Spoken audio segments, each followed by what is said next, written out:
नमस्कार साथियों, news print देख रहे हैं आप। मैं हूं आपके साथ सुरेंद्र शर्मा।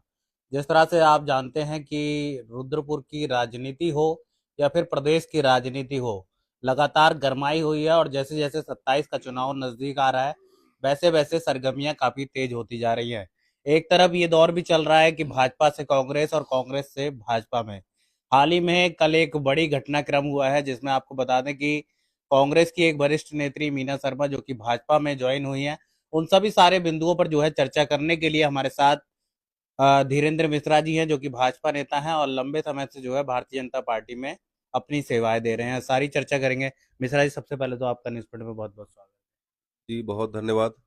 सुरेंद्र भैया, बबलू भाई, आपकी पूरी न्यूज़ प्रिंट की टीम और आपके सभी दर्शकों का बहुत धन्यवाद। है। मिश्रा जी, जिस तरह से आज हम पहुंचे हैं और हमारा खास जो चर्चा रहने वाली है, वो भाजपा में जिस तरह से उतार चढ़ाव चल रहे हैं, चाहे वो अंदरूनी कलह अगर देखी जाए तो अरविंद पांडे के जिस तरह से जो लगातार, चाहे वो लेटर का प्रकरण हो या एक जमीन का प्रकरण भी जो है काफी तेजी से चल रहा है। और वहीं कल जिस तरह से कांग्रेस की जो नेत्री है मीना शर्मा, उनकी भाजपा में एंट्री हुई है। आखिर इन सब पूरे घटनाक्रम को आप किस तरह से देखते देखिए, सबसे पहले तो मीना शर्मा जी हमारी भारतीय जनता पार्टी की सदस्यता उन्होंने कर ली है प्रदेश कार्यालय देहरादून में। उनको मैं बधाई देता हूँ, शुभकामनाएं देता हूँ कि उनके आने से हमारी हमारा कुनबा और बड़ा हुआ है। और कांग्रेस में मुझे लगता है उनका जो कहते हैं कि दम घुट रहा था, जो नारी का अपमान करने का जो एक परंपरा है भारत उसमें कांग्रेस की सरकार में। और जहाँ तक राजकुमार ठुकराल जी की जब से ज्वाइनिंग हुई है कांग्रेस में, तभी से वो क्षुब्ध थी और वो बार बार विरोध कर रही थी कि भाई इस तरह के लोगों को जो हमेशा नारी का अपमान करते हैं, जो हमेशा महिलाओं का अपमान करते हैं। और उस उनके जब कांग्रेस ने उनको ले लिया तो कहीं ना कहीं उस दिन से इनका मन एक तरफ से हो गया था कि कांग्रेस से उनका मोह भंग हो गया था। और जिस पार्टी में महिलाओं का सम्मान है, जो पार्टी भारतीय जनता पार्टी जो हमेशा से महिलाओं को सम्मान करती है, महिलाओं को आगे रखती है, तो उन्होंने भारतीय जनता पार्टी की सदस्यता ग्रहण करी है। उनको मैं बधाई देता हूँ, शुभकामनाएं देता हूँ। और हमारी आने वाले जो समय है, जो चुनाव है, उसमें भी उनकी महत्वपूर्ण भूमिका रहेगी और उसका हमको लाभ मिलेगा। हैं? अच्छा, मीना शर्मा की एंट्री तो हुई है, पर इसके पीछे एक बड़े सियासी तार देखे जा रहे हैं कि इसका कारण जो माना जा रहा है वो है राजकुमार ठुकराल। क्योंकि वो राजकुमार ठुकराल से नाराज चल रही थी, शायद इस वजह से जो है भाजपा में वो आई हैं। नहीं, राजकुमार ठुकराल से तो नाराज वो पहले से ही चल रही थी। उनका तो पहले, क्योंकि राजकुमार ठुकराल ने इतनी उनको गालियां दे रखी हैं, इतने उनको पति को गालियां दे रखी हैं। कोई भी अगर आदमी जो आत्मसम्मान रखने वाला व्यक्ति होगा, वो इस प्रकार से कभी बर्दाश्त नहीं करेगा। जो लगातार गाली दे रहे हो उनको, पता नहीं मीना खातून तो ये अनिल खान उनके पति को, इस तरह की शब्दावली अगर इन्होंने यूज कर रखी है तो इनका गुस्सा जायज है, कोई बुराई नहीं है। और उनकी नाराजगी भी बिल्कुल ठीक है। उनको लग रहा था कि मैं यहाँ पे गलत पार्टी में हूँ, गलत, वो जितनी गलत पार्टी है उससे और गलत लोग उसमें आते जा रहे हैं, तो कहीं ना कहीं उन्होंने जो निर्णय लिया सही लिया। क्या लगता है ऐसे में जो कल कांग्रेस के कार्यक्रमों में जो है भाजपा को कोसती थी, तमाम जो गतिविधियां होती थी वो आप देखते थे, और ऐसे में आप भाजपा में आई हैं, तो क्या लगता है आपको भाजपा को कितनी मजबूती वो मिलेगी तो फिर ऐसे में? कांग्रेस में थी तो भाजपा को तो नहीं, वो कांग्रेस में थी तब भी उनका झगड़ा ज्यादातर राजकुमार ठुकराल से होता था। दोनों आपस में, राजकुमार ठुकराल और उनके जो परिवार के लोग हमेशा गाली गलौज करते थे। कई बार, एक बार नहीं, कई बार ऐसी घटनाएं घटी, क्योंकि दोनों एक दूसरे को लग रहा था कि हम एक दूसरे की राजनीतिक कैरियर में हम रोड़ा अटका रहे हैं, वो हमारे लिए परेशानी साबित हो सकती है, इसलिए दोनों लोग आपस में लड़ रहे थे। तो कहीं ना कहीं इनके आने से हमको भारतीय जनता पार्टी मजबूत होगी। और एक अच्छी महिला है और उनके पति भी अच्छे व्यक्ति हैं, जहाँ तक मैं जानता हूँ हमारे बड़े भाई हैं। तो मेरा उनके प्रति सम्मान है और मेरी शुभकामनाएं हैं। अच्छा, एक तरफ आप जिस तरह से खुशी जाहिर कर रहे हैं मीना शर्मा के आने पर, दूसरी तरफ जो कि भाजपा के काफी सीनियर लीडर रहे हैं अरविंद पांडे, और मंत्री भी रहे हैं, और ऐसे में लगातार जो है विवादों के घेरों में वो चल रहे हैं, तमाम आरोप जो है उनके ऊपर हैं। कहीं ना कहीं वो मुख्यमंत्री को भी जो है तमाम चीजें कहते नजर आ रहे हैं। आखिर इस पूरे प्रकरण को आप किस तरह देखिए, अरविंद पांडे जी 5 बार के विधायक हैं, कैबिनेट मंत्री रह चुके हैं। और वो बार बार कहते हैं कि मैं स्वयं सेवक हूँ, स्वयं सेवक उससे आता हूँ, बड़ा लंबा मेरा इतिहास है। और दुनिया की चीज़ें होती हैं कि भाई मैं मतलब संघ से जुड़ा व्यक्ति हूँ। लेकिन अगर संघ से जुड़े व्यक्ति हैं तो जो उनकी जो अभी गतिविधियां चल रही पिछले कुछ समय से, लगभग 1 डेढ़ साल से, या अभी जो चीज़ें बार बार आ रही हैं, हमेशा सरकार के बारे में गलत बयानबाजी करना, हमेशा माननीय मुख्यमंत्री जी के बारे में गलत टारगेट करना, एक बार नहीं कम से कम 50 बार हो चुका। और उसके बाद आपका एक पत्र वायरल हो जाता है, आप पत्र वायरल करते हो, पत्र वायरल आपका होने के बाद चला जाता है कांग्रेस के प्रदेश अध्यक्ष के पास। मुझे तो नहीं लगता कि राष्ट्रीय अगर स्वयं सेवक अगर आप होते या आप आरएसएस से जुड़े होते और आप उसकी अगर आप उस विचारधारा के अगर आप होते, तो कहीं ना कहीं ये चिट्ठी जो आपकी थी वो कांग्रेस के अध्यक्ष के पास नहीं जाती। अगर गोपनीय भेजना था तो गोपनीय गई होती। मीडिया का हाथ लग गई इतना इस पर, वो मतलब कांग्रेस के प्रदेश अध्यक्ष उस पर बयान दे जारी कर रहे हैं। पूरी राजनीतिक क्षेत्र में और यहाँ से लेकर देहरादून तक उस चिट्ठी की चर्चा हो रही है। ये तो हमारा फेलियर है, हमारी पार्टी तो हमको ये कभी नहीं सिखाती। हम तो कहते हैं भाई राष्ट्र प्रथम है, पार्टी द्वितीय, व्यक्ति तृतीय है। लेकिन जो आपने जो ये कृत्य किया, ये तो मुझे लग रहा है कि आप अपनी व्यक्तिगत आप लाभ हानि के लिए और किसी को व्यक्तिगत लाभ नुकसान पहुंचाने के लिए आप तो सीधे सीधे माननीय मुख्यमंत्री जी को टारगेट कर रहे हो, जो लगातार काम कर रहे हैं क्षेत्र में। और उन्हीं की देन है कि 47 सीटों को भारतीय जनता पार्टी जीती, उनकी 6 महीने की मेहनत है। दुनिया जानती है, यहाँ से दिल्ली तक के लोग जानते हैं कि जो उनका कार्यकाल था जब से वो मुख्यमंत्री बने, 4 जुलाई को जब उन्होंने शपथ ली, उसके बाद 6 महीने में चुनाव होने थे। उस 6 महीने में जो उन्होंने मेहनत की, यहाँ से लेके पूरे पहाड़ पे कुमाऊं गढ़वाल, उसकी देन है कि हम 47 सीटों पे जीते और आज सरकार बनी। अगर आप आज सरकार में हो तो पुष्कर सिंह धामी जी की देन है। भारतीय जनता पार्टी की जो सरकार है उनकी मेहनत है, सारे कार्यकर्ता जो हमारे संगठन के लोग, वो जो उन्होंने जोड़ा, जो लोग नाराज चल रहे थे, जो विधायकों की जो निधि रुकी हुई थी, जिनके सड़कों नालियों के काम रुके हुए थे, वो माननीय मुख्यमंत्री जी ने अपने 6 महीने के कार्यकाल में सबको पैसा दिया, सारी विधानसभा में उन्होंने काम किया। तब जाके एकदम से ग्राफ उठा और उनके नेतृत्व हम लोग चुनाव जीते। आप बार बार उनको टारगेट कर रहे हो। हाँ, जमीन आप लगातार कह रहे हैं कि लगातार अरविंद पांडे जो है मुख्यमंत्री को टारगेट कर रहे हैं। ऐसे में तमाम आरोप हैं, अभी एक ताजा मामला चल रहा है, जमीन कब्जाने का जो है आरोप चल रहा है। ऐसे में अगर इस तरह के आरोप सामने आ रहे हैं तो क्यों भाजपा संगठन या भाजपा शीर्ष नेतृत्व इस पे कार्रवाई नहीं करता? देखिए, भारतीय जनता पार्टी एक बहुत बड़ा संगठन है। एक प्रक्रिया है, एक हर चीज का एक सिस्टम है पार्टी में। कौन अनुशासनहीनता कर रहा है, कौन अच्छा काम कर रहा है, कौन बुरा काम कर रहा है, तो जो ये कर रहे हैं वो भी पार्टी देख रही होगी। और मैं ये भी कहना चाहता हूँ कि अगर आपको कोई शिकायत थी, अगर आपको चिट्ठी देनी थी, या आपको कोई पार्टी से आपको परेशानी थी, सरकार से परेशानी थी, माननीय मुख्यमंत्री से परेशानी थी, तो अभी तो मैं आपकी फोटो कुछ दिन पहले देख रहा था कि आप हमारे माननीय राष्ट्रीय अध्यक्ष नितिन नवीन जी से मिले थे। वहाँ आपको सारी बात रख देनी चाहिए थी।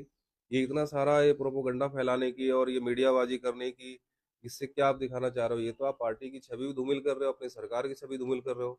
और कहीं ना कहीं आपकी स्थिति भी उसमें संदेह के दायरे में आती है कि आप पार्टी के विधायक हो, 5 बार आपने चुनाव लड़ा, 5 बार आप विधायक बने, आपको कैबिनेट मंत्री बनाया सरकार ने, भारतीय जनता पार्टी ने। एक बार आप नई मिनिस्टर बने तो कोई मुझे लगता नहीं कि इतना वो करने की आवश्यकता थी। और माननीय मुख्यमंत्री जी के लिए बार बार आप अपशब्द, हमेशा कटाक्ष, हर बात पे आप दो अर्थ की बात आप करते हैं। ये कहीं ना कहीं ठीक नहीं है। और पार्टी से भी हम आपको कहें। क्या लगता है लगातार अरविंद पांडे चाहे वो मुख्यमंत्री हो या सरकार हो, लगातार अगर वो टारगेट कर रहे हैं तो इसके पीछे का क्या कारण होगा? अब पीछे का कारण तो वही जानते होंगे क्या कारण है, लेकिन उनका एक मंशा साफ दिख रही है इनकी सब बयानों में, इनके बयानबाजी में, कि ये सीधे सीधे माननीय मुख्यमंत्री जी को बार बार टारगेट कर रहे हैं। अब वो कारण क्या है भाई? मंत्रियों का पद सीमित है भाई, 11 बन रहे हैं, 12 बन रहे हैं। अभी विस्तार हुआ, अब 47 48 विधायक हमारे हैं, उसमें से 11 लोग बने, जो 30 35 लोग तो हमारे विधायक ऐसे ही होंगे कि जिनको नहीं मिल पाएगा मौका। तो आगे मिलेगा उनको, बहुत लोग हैं 5 5 बार जीत के नहीं बन पाए हैं। हाल ही में कुछ दायित्वधारियों को जो है मंत्री पद दिए गए हैं, कुछ मंत्री बनाए गए हैं। उसमें उन्होंने कहा है कि गुंडे बदमाशों को जो है अपने लेटर में जिक्र किया गया है, अपनी जान को खतरा भी जो है उनके द्वारा दोहराया गया है। तो आखिर किस तरीके से लगातार हमला किया जा रहा है, इन चीजों को किस तरह से? देखिए, इसमें बार बार मैं कह रहा हूँ कि जो इनका पांडे जी का जो बार बार ये चल रहा है कि जान का खतरा है और ये सब चीजें हैं, कहीं ना कहीं से मैं देखता हूँ कि उनको क्या खतरा है। 28 मुकदमे तो उनको ऊपर पहले से ही थे, 27 28 मुकदमे। हमको सारी कहानी हम लोग देख रहे हैं अपने इधर पुराने 20 25 सालों से। हमेशा आप कहीं ना कहीं किसी टारगेट रहोगे, कभी आप सरकारी अधिकारी को पीट दोगे, कभी आप कुछ कर दोगे। अभी जो नया मामला चल रहा है जो जमीन कब्जे का, भाई जो बुक्सा जनजाति की जमीन तो किसी सामान्य व्यक्ति के नाम पे हो ही नहीं सकती। ये तो किसी कीमत पे नहीं हो सकती, लेकिन उसके बाद भी आपके साथ देख रहे हैं हम कि पता लगा कि आपके पुत्र के नाम पे है। और उसमें भी लोग बता रहे हैं कि नाम शायद कुमार करके लिखा हुआ, आपके पुत्र का नाम आपके नाम पिता के नाम के आगे अरविंद कुमार लिखा हुआ है। तो कहीं ना कहीं ये तो बहुत गंभीर विषय है ना, गंभीर विषय है। और आप सरकार में रहते हुए आप इतना करते हुए, और उसके बाद आप उल्टा पार्टी को ही दोषी ठहरा रहे हो, आप उल्टा मुख्यमंत्री जी को ही दोषी ठहरा रहे हो। तो कहीं ना कहीं मुझे लगता है कि अपने अंदर झांकने की जरूरत है। मेरा फिर वही सवाल है, आप तमाम चीजें बता रहे हैं, तमाम आरोप जो है उजागर है, मीडिया में भी सारी चीजें चल रही हैं, उसके बाद भी आखिर क्यों भाजपा संगठन मौन है? क्यों प्रदेश अध्यक्ष की कोई टिप्पणी इस पर नहीं आई? देखिए, ये तो पार्टी संगठन तय करेगा। मैं तो एक सामान्य कार्यकर्ता हूँ, उधम सिंह नगर के रुद्रपुर जिले में हम लोग अपना काम कर रहे हैं संगठन का। इस पर निर्णय क्या होगा, पार्टी क्या लेगी, पार्टी संज्ञान ले रही होगी। हमारे अंदर तो जो हमारी चीजें जो हम देख रहे हैं वो हम तो कह सकते हैं। भाई जो सच बात है वो बोलने में ना कोई डर है, ना किसी से हमको पूछना है। तो जितना हमारे अंदर, जितना हम कह सकते हैं अपने, क्योंकि हम उसमें ना कोई निर्णय ले सकते हैं ना उसमें हम कोई वो नहीं, हाँ पार्टी फोरम पर अपनी बात रख सकते हैं, अपने संगठन में अपनी बात कर सकते हैं। हमारे यहाँ अध्यक्ष की प्रणाली क्योंकि है, कई हम बार जो है मुख्यमंत्री को भी कि माननीय ईमानदार मुख्यमंत्री सबसे कई बार उन्होंने अपने बयानों में दोहराया है, तो कहीं ना कहीं मुख्यमंत्री से ज्यादा आहत है। हाँ, मैं तो बार बार कह रहा हूँ कि उनको सबसे बड़ी परेशानी मुख्यमंत्री जी से ही है, और कैबिनेट मंत्री नहीं बने इससे है।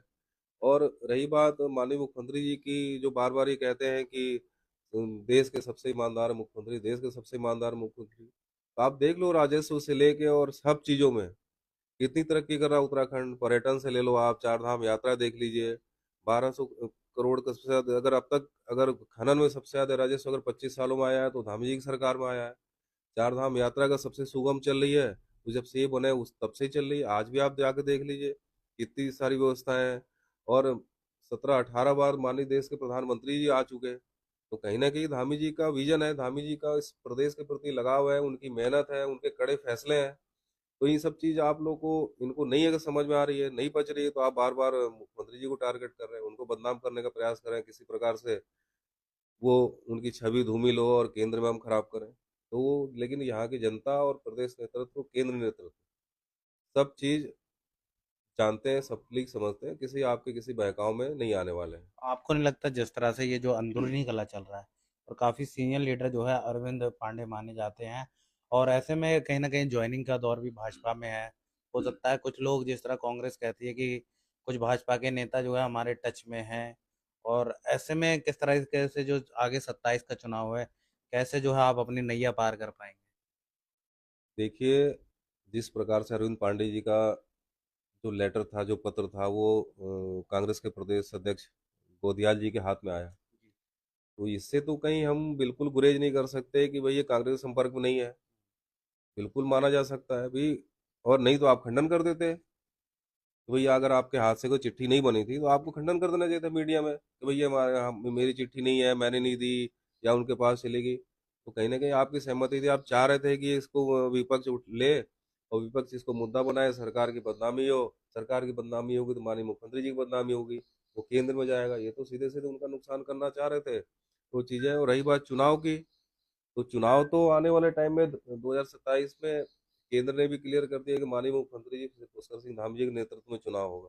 तीसरी बार हम हैट्रिक लगाएंगे, इसमें कोई दो राय नहीं है। चाहे कोई इसमें करे ना करे, हमारी पार्टी का संगठन इतना मजबूत है कि हम माननीय मुख्यमंत्री जी के नेतृत्व में तीसरी बार प्रचंड बहुमत से जीतेंगे। इसको कोई नहीं रोक सकता, चाहे कोई कितनी साजिशें रच ले, कितना षड्यंत्र कर ले, कोई फर्क नहीं पड़ने वाला। फिर मिश्रा जी, रुद्रपुर विधानसभा की बात करी जाए, कहीं ना कहीं अगर ठुकराल की राह में कहीं रोड़ा अगर कांग्रेस में बन रही थी, तो वो थी मीना शर्मा।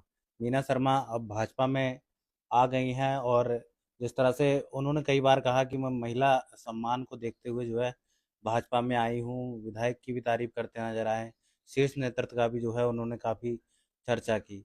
ऐसे में क्या लगता है, विधानसभा चुनाव होता है, अगर सामने ठुकराल होते हैं, तो भाजपा के लिए कितना जो है ये मुकाबला भरा सीट रहेगी? देखिए, भारतीय जनता पार्टी का संगठन हमारा इतना मजबूत है, इतनी तगड़ी हमारी पीछे से टीम है, हमारे बूथ पर इतने कार्यकर्ता हमारे तैयार बैठे हैं चुनाव लड़ने के लिए, जो हर समय तैयार रहते हैं। पन्ना प्रमुख से लेके शक्ति केंद्र संयोजक, बूथ अध्यक्ष, BLA 2, ये तो हमारी एक नीचे से लेके हमारी जो टीम है, उसके बाद हमारे मंडल अध्यक्ष आ गए, मंडल अध्यक्ष की टीम आ गई। संगठन की इतनी बड़ी टीम है, माननीय जिलाध्यक्ष कमल जिंदल जी के नेतृत्व में हम सभी लोग काम कर रहे हैं। और उन्हीं के नेतृत्व में हम अपने जिले की सभी सीटें जीतने जा रहे हैं, क्योंकि हमारा संगठन इतना मजबूत है। सामने राजकुमार ठुकराल आ जाए, चाहे 10 राजकुमार ठुकराल आ जाए, कोई फर्क नहीं पड़ने वाला इससे। ये खाली एक हवा बना रहे हैं, माहौल बना रहे हैं, और उस माहौल में जनता आने वाली नहीं है। जनता कमल के फूल को वोट देगी, जनता भारतीय जनता पार्टी को वोट देगी। हमारे पास नरेंद्र मोदी जी का विजन है, देश के प्रधानमंत्री जी का। हमारे पास माननीय मुख्यमंत्री श्री पुष्कर सिंह धामी जी का भी विजन है। हमारे पास उनके कड़े फैसले हैं। हमारे पास यूसीसी कानून हमने लागू किया, हम वो लेके जाएंगे। हम धर्मांतरण पे कानून बनाए, वो लेके जाएंगे। हमने 3 तलाक पे कानून बनाया, वो लेकर जाएंगे। हम तो काम कर जो कर रहे हैं वो लेके जाएंगे। हम तो, हमारे पास फेस है, हमारे पास चेहरा है माननीय मुख्यमंत्री श्री पुष्कर सिंह धामी जी का। हम तो उस पे फेस पे चुनाव लड़ेंगे, उस पे जनता वोट देगी। कांग्रेस के पास क्या है? मुद्दा विहीन क्या है उनके पास? कुछ भी नहीं है। वो खाली झूठ बोलना, जातिगत समीकरण बैठा के, जातिगत आंकड़े जोड़ के आप चुनाव लड़ते हो, जातिगत देख के आप बयानबाजी करते हो। तो पब्लिक, हमारी जनता रुद्रपुर की, उत्तराखंड की सब चीज़ समझ रही है। और कहीं से कोई भ्रम में जाने की जरूरत नहीं है, कहीं से कहीं कोई संदेह नहीं है। माननीय मुख्यमंत्री जी के नेतृत्व में और रुद्रपुर में, हमारे उधम सिंह नगर में जिलाध्यक्ष कमल जंजल जी के नेतृत्व में हम सारी सीटें जीत रहे हैं। मेरा जी बड़ा सवाल है, अभी हाल ही में जो है महिला आरक्षण को लेकर जो है एक अलग ही जंग जंग छिड़ी हुई थी, और कहीं ना कहीं वो बिल पास नहीं हो पाया, जिसमें विपक्ष ने जो है काफी मुद्दा बनाया और भाजपा पर तमाम आरोप लगाया। ऐसे में जो है कांग्रेस की सीनियर लीडर जो महिला नेत्री थी मीना शर्मा, वो भाजपा में आ गई हैं, तो ऐसे में किस तरह से अब कांग्रेस को ये देखना चाहिए? देखिए, कांग्रेस की बहुत बड़ी नेता है प्रियंका गांधी जी। उनका एक बयान बहुत वायरल हुआ था कि लड़की हूँ लड़ सकती हूँ, लड़की हूँ लड़ सकती हूँ, लेकिन महिला का बिल का जब आरक्षण आएगा, उस पर जब वोटिंग करनी होगी, तो हम लड़की हूँ लड़ सकती हूँ के बिल्कुल खिलाफ चले जाएंगे, और महिला बिल, हम आरक्षण नारी शक्ति बंधन जो भारतीय जनता पार्टी जो बिल ला रही थी, उसका हम खिलाफत करेंगे। एक तरफ तो आप कहते हो कि लड़की हूँ लड़ सकती हूँ, दूसरी तरफ जब महिलाओं के आरक्षण की सीधी सीधी भागीदारी तय होती है 33% की, तब आप कहते हो कि उनकी खिलाफत करते हो। अगर ये बिल पास हो जाता तो जो आने वाला जो हमारा चुनाव था, लोकसभा का चुनाव, विधानसभा का चुनाव, उसमें सीधे सीधे 33% सीधे महिलाओं की भागीदारी होने जा रही थी। आज महिलाएं हमारी सेना में शौर्य पराक्रम दिखा रही हैं, तो राजनीतिक क्षेत्र में नेतृत्व करती हैं महिलाएं। नेतृत्व की क्षमता है महिलाओं के अंदर, भारतीय जनता पार्टी उनको आगे लाना चाहती है। लेकिन यही कांग्रेस, यही प्रियंका गांधी, यही राहुल गांधी, यही गणेश गोदिया जैसे लोग इन सब चीजों में रोड़ा अटका रहे हैं, और उसका परिणाम अभी आने वाले समय में जनता देगी इनको।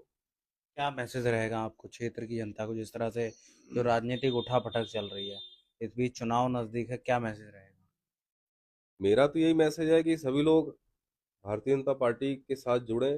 भारतीय जनता पार्टी का संगठन बहुत बड़ा संगठन है। भारतीय जनता पार्टी देश, राष्ट्र पहले, राष्ट्र निर्माण के लिए काम करती है। भारतीय जनता पार्टी हमारा देश, देश कैसे वैभव पे पहुंचे, परम वैभव देश कैसे हमारा देश पहुंचे, उसके लिए हम लोग काम करते हैं। हमारे सारे कार्यकर्ता काम करते हैं। हमारे में तो एक भारतीय जनता पार्टी में लोग कहते हैं कि तेरा वैभव अमर रहे माँ, हम दिन चार रहे ना रहे। हमारे ऐसे लाखों लाख कार्यकर्ता पहले भी थे, आए चले गए, फिर नए कार्यकर्ता तैयार हुए, वो भी हुए पार्टी में का सेवा करते करते देश के लिए चले गए, कोई बलिदान हो गए। लेकिन उद्देश्य यही है कि हमारा भारत सर्वश्रेष्ठ भारत होना चाहिए, हमारा उत्तराखंड सबसे सर्वश्रेष्ठ होना चाहिए। हम लोग तो उस पर काम कर रहे हैं, जनता भी उसको ही देख के वोट करेगी। जनता भी सब चीज़ समझ रही है कि कौन देश हित में पार्टी काम करती है, कौन देश की विरोधी है, कौन आतंकवादी गतिविधियों को सपोर्ट करती है, कौन राम मंदिर के अस्तित्व पर सवाल उठाता है। ये कांग्रेस ही सवाल उठाती थी, उन्होंने कहा कि राम काल्पनिक थे। इन्हीं लोगों ने कहा, जो सेना के शौर्य और पराक्रम पर सवाल उठाती है। यही लोग कहते हैं कि स्ट्राइक, बालाकोट स्ट्राइक हुई नहीं। ये सब कांग्रेस के लोग ही करते हैं। भारतीय जनता पार्टी तो कभी इस तरह का नहीं करती। हमारे में तो सेना के सम्मान से लेके, नारी का सम्मान से लेके, बुजुर्गों और सबके सबके बारे में सोचती पार्टी। तो कहीं ना कहीं आने वाला जो समय है भारतीय जनता पार्टी का है, और तीसरी बार हैट्रिक होगी, मैं फिर कह रहा हूँ आपके चैनल के माध्यम से।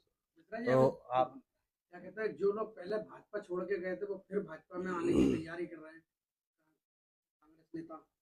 देखिए, भारतीय जनता पार्टी एक ऐसी पार्टी है जिसमें सबका सम्मान है। कुछ लोग जो क्षणिक लाभ के लिए होते हैं, कि आए पार्टी में, आते ही हमको पद चाहिए, आते ही हमको टिकट चाहिए, ऐसा नहीं है। पार्टी सब कुछ देखती है, और पार्टी की जो क्या बोलते हैं, जो छन्नी है वो बहुत बारीक है। कोई सोचे कि मैं जरा से लाभ के लिए आऊं और फट से टिकट लूं, चुनाव लड़ जाऊं, बन जाऊं, तो ऐसा नहीं। पार्टी सब चीज़ देखती है और बड़े बारीकी से छान के अपने कार्यकर्ता निकालती है और उनको आगे बढ़ाने का मौका देती है। कुछ लोग छोटे छोटे लाभ के लिए, कभी कांग्रेस की सरकार आएगी तो कांग्रेस चले जाएंगे, भाजपा का आएगी तो भाजपा में रह जाएंगे। हमारे पास तो, हमारे लिए तो ऐसा कुछ नहीं है। मैं अगर अपनी व्यक्तिगत बात करूं तो कितनी बार सरकार आई, कोई कांग्रेस की आई, बड़े नेता कांग्रेस में चले गए। हम लोग आज से 30-35 साल पहले भी भाजपा में थे, हमारे पूरे परिवार के लोग भाजपा में थे, हम कभी किसी दल में नहीं गए। और जब तक जिएंगे भारतीय जनता पार्टी में रहेंगे, चाहे परिणाम कुछ भी हो। ये थे हमारे साथ, आपने सुना, धीरेन्द्र मिश्रा, जिनका साफ तौर से कहना है चाहे वो चुनाव 27 का हो या फिर कोई भी चुनाव हो, हम हैट्रिक करेंगे। और जिस तरह से ये जो चुनाव है उसमें भी साफ तौर से कहना है कि मुख्यमंत्री पुष्कर सिंह धामी के नेतृत्व में ये चुनाव लड़ा जाएगा। फिलहाल आगे भी हम तमाम जो चर्चाएं हैं वो जारी रखेंगे। तब तक आप हमारे साथ बने रहें न्यूज़ पॉइंट के साथ। मैं सुरेंद्र शर्मा अपने विशेष सहयोगी बब्लू पाल के साथ।